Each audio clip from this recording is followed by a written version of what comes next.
Hello दोस्तों, राधे राधे। बच्चों, आज मैं आपको सुनाने जा रही हूँ कर्मों का फल की कहानी। तो शुरू करते हैं।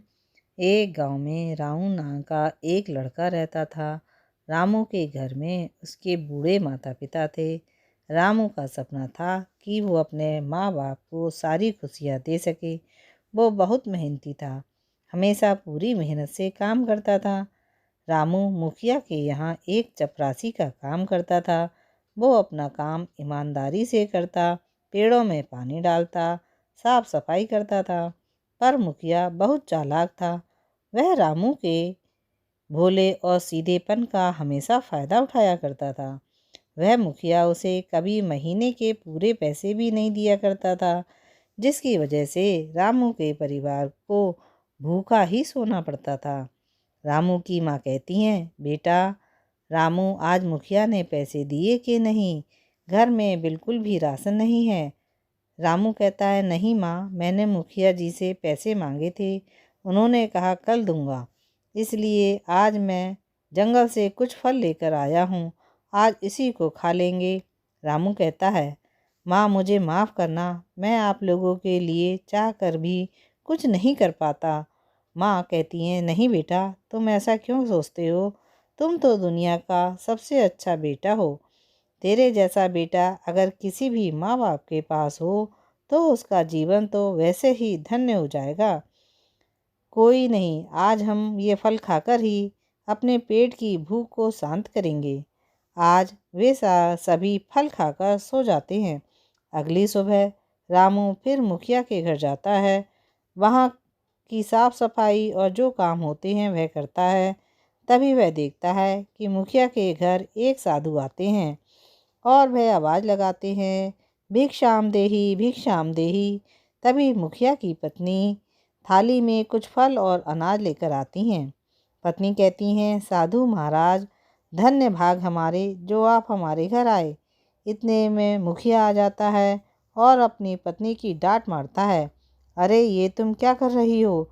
इतने सारे फल और ये अनाज तुम क्यों लेकर आई हो? क्या ये सब तुम्हारे इस गरीब भिखारी को देने के लिए लाई हो?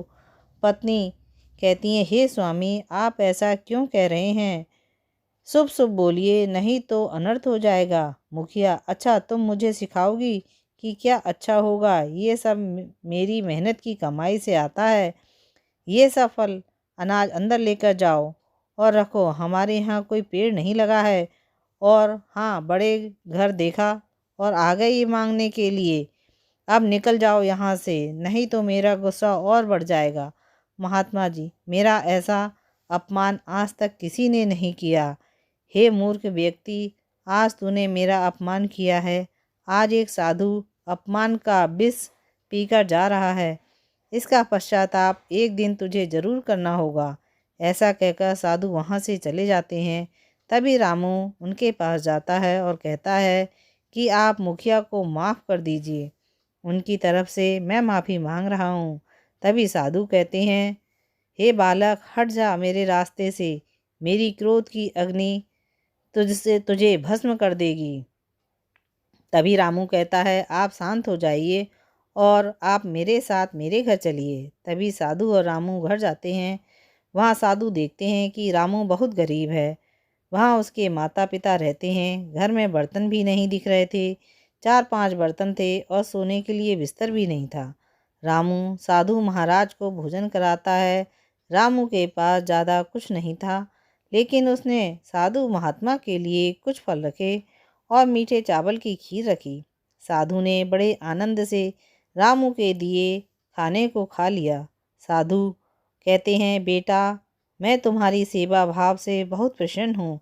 तुम्हारे पास कुछ ना होते हुए भी तुमने बहुत कुछ खिलाया है। आज तुम्हारे पास खाने को कुछ भी नहीं है, फिर भी तुमने मुझे पेट भर खाना खिलाया है, जिससे तुम्हारे हृदय की कोमलता झलकती है। बेटा, मेरी बात हमेशा याद रखना, इस धरती पर ईश्वर से बड़ा कोई नहीं है। ईश्वर सबका हिसाब करता है। जो भी इस धरती पर जन्म लेता है, इसका लेखा जोखा पहले ही लिख कर आता है। जैसे ही वह व्यक्ति जिस घर में लेना होगा, उस व्यक्ति के पास कितना धन होगा, उस व्यक्ति का किससे विवाह होगा, यहाँ तक कि उस व्यक्ति की मृत्यु कब होगी, ये सब पहले ही निर्धारित होता है। ये सब उस व्यक्ति के कभी कर्मों पर निर्धारित होता है। वह व्यक्ति जितना अच्छा कर्म करता है उसको उतना अच्छा जीवन मिलता है। तुम्हें इस जीवन में ये गरीबी इसलिए देखनी पड़ी कि पिछले जन्म में तुमने कुछ बुरे कर्म किए थे, जिसकी वजह से इस जन्म में गरीबी में जीना पड़ रहा है। ये पिछले जन्म का फल है जो तुम अब भुगत रहे हो। पिछले जन्म में तुम एक धनी सेठ थे और तुम्हें पैसों की कद्र नहीं थी, यहाँ तक कि तुम गरीबी से बहुत नफरत करते थे। तुमने गरीबों के हक के पैसे मारे और अपनी जेब भरते रहे। तुमने किसी के साथ अच्छा व्यवहार नहीं किया, जिससे तुम्हें अपने कर्मों का फल भी बुरा मिला। लेकिन इस जन्म में तुमने अपने पिछले जन्मों को सुधारने की कोशिश की है, अनजाने में ही सही, लेकिन तुम्हारा स्वभाव पिछले जन्म से अलग है। इस जन्म में तुम ईमानदार व सच्चे व्यक्ति हो। अच्छा बेटा, मैं चलता हूँ। मैं तुम्हारी सेवा से बहुत प्रसन्न हूँ, इसलिए तुम्हें गुलाब के बीज दे रहा हूँ। इसे अपने आंगन में लगा देना। तभी दूसरे दिन रामू उन बीजों को अपने आंगन में लगा देता है। थोड़े ही दिनों में गुलाब के पेड़ उग जाते हैं, जिनमें बहुत अच्छे गुलाब खिलते हैं और उनसे बहुत अच्छी खुशबू आती है। जो भी गांव वाला वहां से जाता है वो वहां से जाना ही नहीं चाहता है। धीरे धीरे ये सब बात सारे गांव में फैल जाती है कि रामू के बगीचे के फूल बहुत खुशबूदार होते हैं। अब लोगों ने धीरे धीरे रामू से फूल लेना शुरू कर दिया। लोग मंदिरों के लिए फूल ले जाया करते थे, जिससे रामू को कमाई का जरिया भी मिल गया। गांव से ये बात महल तक पहुंच गई। जब राजा को ये बात पता चली तो राजा ने अपने सिपाहियों को रामू को फूल सहित लाने के लिए भेजा। रामू जब बहुत सारे फूल लेकर महल में आया तो पूरे महल में खुशबू ही खुशबू फैल गई, जिससे राजा बहुत प्रसन्न हुआ। जिससे राजा ने रामू को बहुत सारा इनाम दिया और उसे हर रोज़ महल में फूल लाने का काम भी दे दिया। इस तरह रामू ने अच्छे कर्मों से गरीबी को दूर किया और उससे खुशहाल जीवन की तरफ कदम बढ़ाया।